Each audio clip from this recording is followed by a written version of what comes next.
Bem-vinda, bem-vindo à palestra intitulada Regulamentação do Ensino Híbrido, Diretrizes do Grupo de Trabalho para o Ensino e Aprendizagem do Grupo de Trabalho de 2023, instituído pelo Conselho Nacional de Educação e o Conselho Pleno, CP. Eu sou a professora doutora Erlinda Martins Batista e atuo na Universidade Anhanguera, Uniderp, em Campo Grande, Mato Grosso do Sul. O que é o ensino híbrido?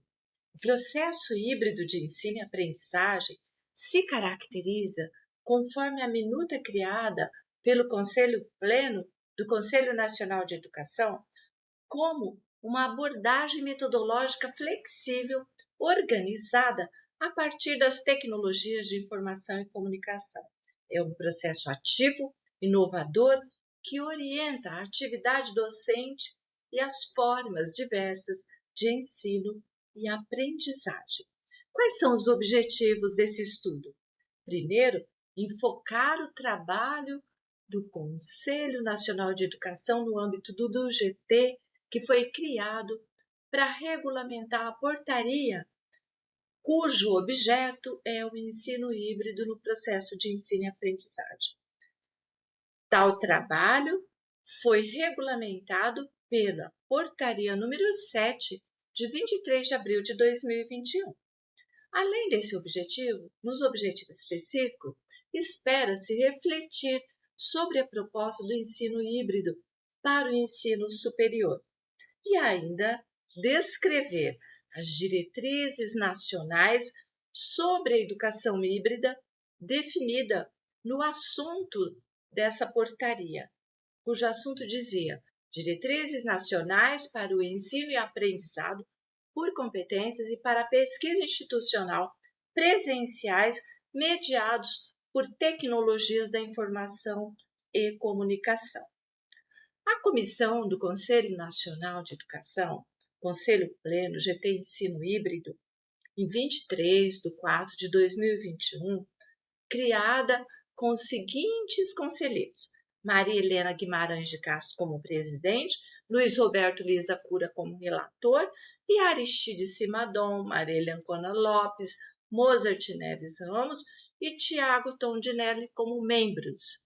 Todavia, essa comissão sofreu uma alteração que foi regulamentada pela portaria do Conselho Nacional de Educação, CP número 9, de 8 de julho do mesmo ano de 2021, e ficou da seguinte forma. Permaneceu a conselheira Maria Helena Guimarães de Castro como presidente, permaneceu como relator Luiz Roberto Liza Cura e entrou como suplente Sueli Melo de Castro Menezes. Além dos membros já existentes, entraram ainda Alisson Massoni Carvalho e também Wagner Vilas Boas Souza, permanecendo os anteriores. Essa comissão analisou o mérito da questão. A questão é estabelecer o ensino híbrido no processo de ensino e aprendizagem. E a minuta da qual eles tiraram depois dos seus estudos foi a seguinte: um relatório, e esse relatório ele mencionava 3 partes principais. Primeiro, uma introdução, uma análise de mérito e a conclusão. Na conclusão, foram apresentadas as seguintes considerações: que, pela situação excepcional criada pela pandemia da Covid-19, foi acelerado o desafio da busca de novos caminhos para a organização das dinâmicas de ensino e de aprendizagem, na educação superior brasileira principalmente, integrando processos diferenciados, professores e estudantes em tempos e espaços distintos, institucionais flexíveis. Considerando ainda que as abordagens, as práticas pedagógicas flexíveis foram desenvolvidas no interesse do processo de aprendizagem, integrando no ensino presencial a alternativa das atividades em diferentes tempos, mantendo a perspectiva da presencialidade na educação superior e ampliando ainda mais o desenvolvimento de currículos de pedagogia focados nas competências. Considerando também que a flexível concepção de processo híbrido de ensino e aprendizagem, conjugando atividades presenciais e não presenciais, foi reordenada pela crescente conectividade propiciada pelos meios tecnológicos de informação e de comunicação, que trouxeram novas demandas à formação superior. E ainda considerando que os novos contextos culturais da contemporaneidade exigem a ressignificação das abordagens e práticas pedagógicas, transformando o ambiente educacional em efetivo laboratório de aprendizagem. Supera o estágio de auditório de informações. E ainda considerando que novas atitudes, práticas e políticas institucionais desenvolvidas na pandemia não podem retroceder, mas devem ser aperfeiçoadas, e que o Conselho Nacional de Educação, atento a essas necessidades, essas demandas do sistema de ensino e das instituições, das redes educacionais, considera que o desenvolvimento de estudos, pesquisas, experimentações e inovações relativas ao processo híbrido de ensino e aprendizagem em curso em todo o país trarão valiosas contribuições para a sua consolidação, orientada por essas diretrizes gerais.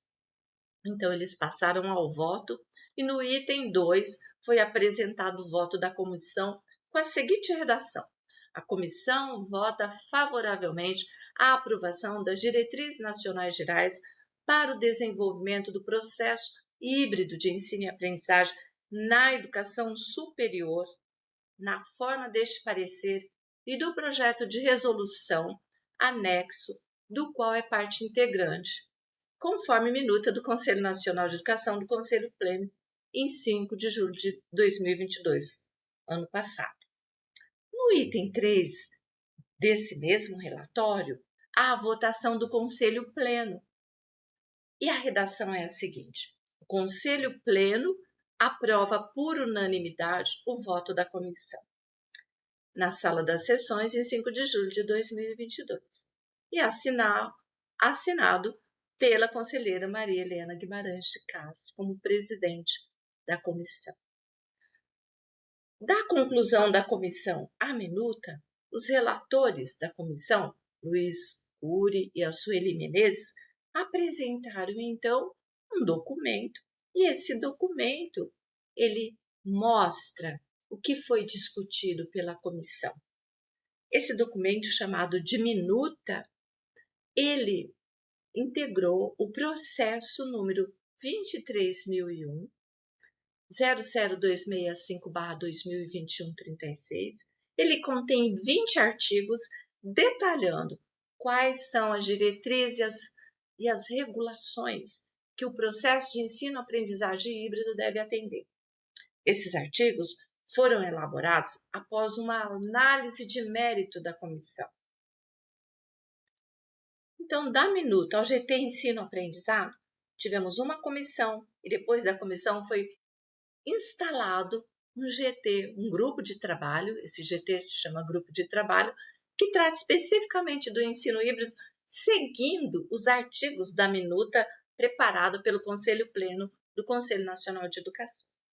Aqui está a lista, então, dos integrantes: Carlos Antônio Caramori, representante da comunidade acadêmica e coordenador do grupo; Andréia Micori Takai, coordenadora de acompanhamento e monitoramento de pós-graduação no âmbito da CAPES, também secretária executiva do colegiado; Sofia de Brito Ferreira, coordenadora de normatização, informações e estudos da CAPES; Suzana dos Santos Gomes, diretora de educação à distância da CAPES.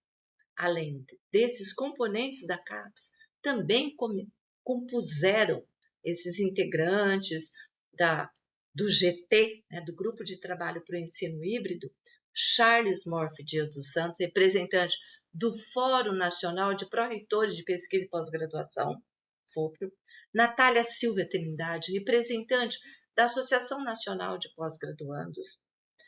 Robert Merrini, representante da área de educação. Liz Maria Vinhais Dantas, representante da comunidade acadêmica. Carolina Teles Lemos, representante do Colégio de Humanidades da área de Ciências da Religião. Luciana Mara Monte Fonseca, representante do setor de enfermagem do Colégio de Ciências da Vida. E Verônica Maria de Araújo Calado, representando a área das exatas e das engenharias do Colégio de Exatas Tecnológicas e Multidisciplinar. Esses são os integrantes do GT Ensino Híbrido. Esses integrantes têm um prazo e têm atribuições dentro desse GT a cumprirem.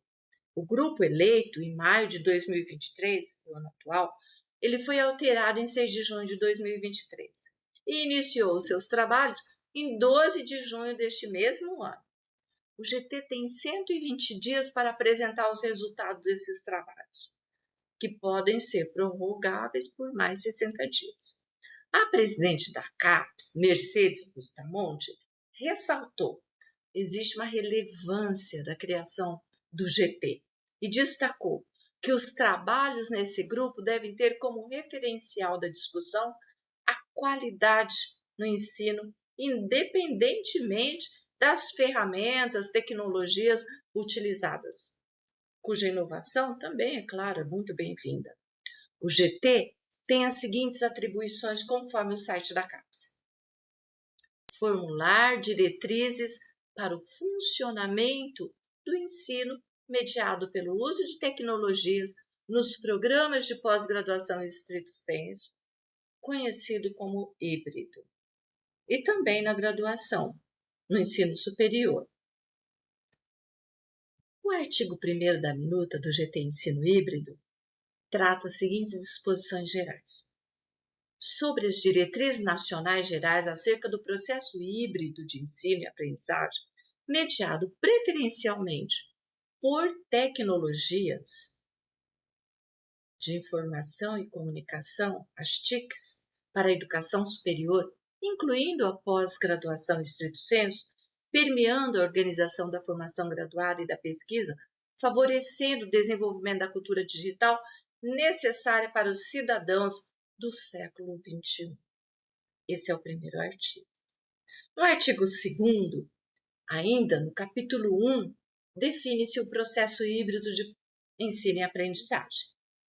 E esse artigo menciona: o processo híbrido de ensino e aprendizagem caracteriza-se como uma abordagem metodológica flexível, organizada a partir das TICs, é um processo ativo e inovador que orienta a atividade docente.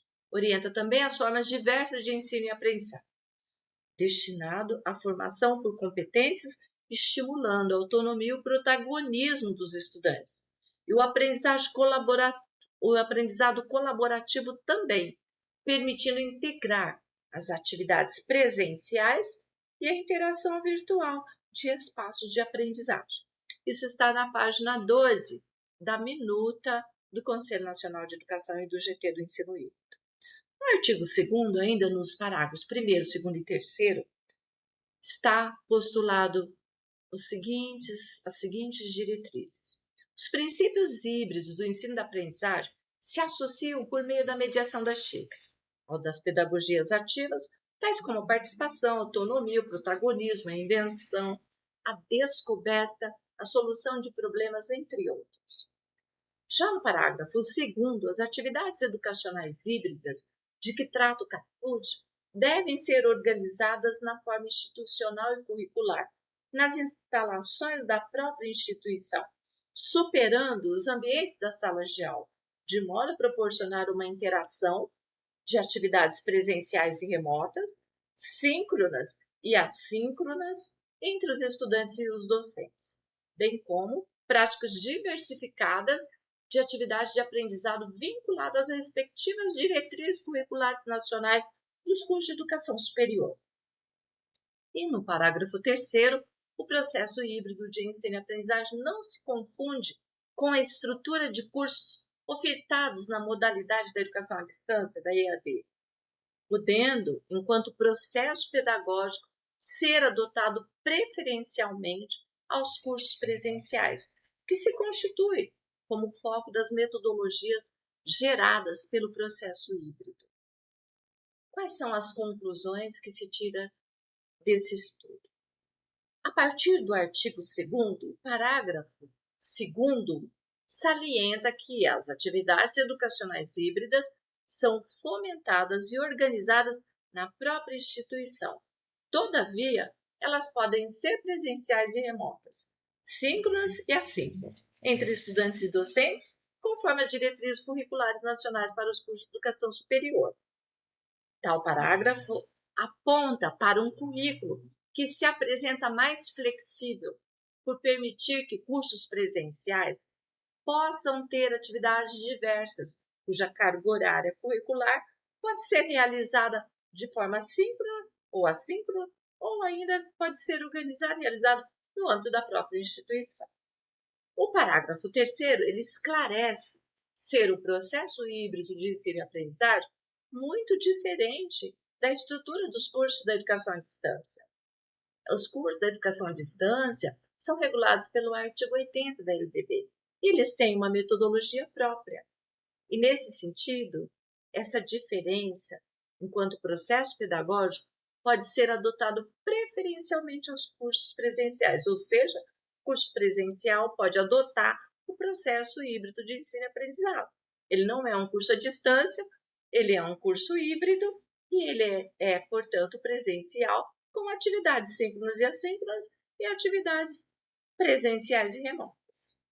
Os artigos 5º e 6º dão entendimento de que cursos presenciais podem realizar processo de ensino híbrido e não se configura um curso na modalidade à distância, portanto, embora eles tenham atividades síncronas e assíncronas, em espaços virtuais ou não, distintos e tempos diferenciados.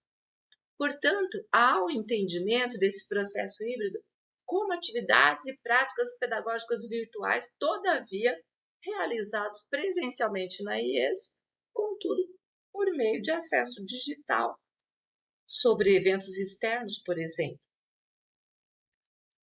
Agradeço a todos que assistiram essa palestra, em especial uma gratidão à comissão organizadora do 20º EAC da Cogna. Também agradeço à Anhanguera Unider, ao mestrado em Ensino de Ciências e Matemática da Uniderp MEC-Mart, do qual eu componho, e a toda a comunidade acadêmica que aproveitou essa palestra e que veio aqui me assistir. Agora espero vocês nas perguntas. Até lá no Fórum de Perguntas.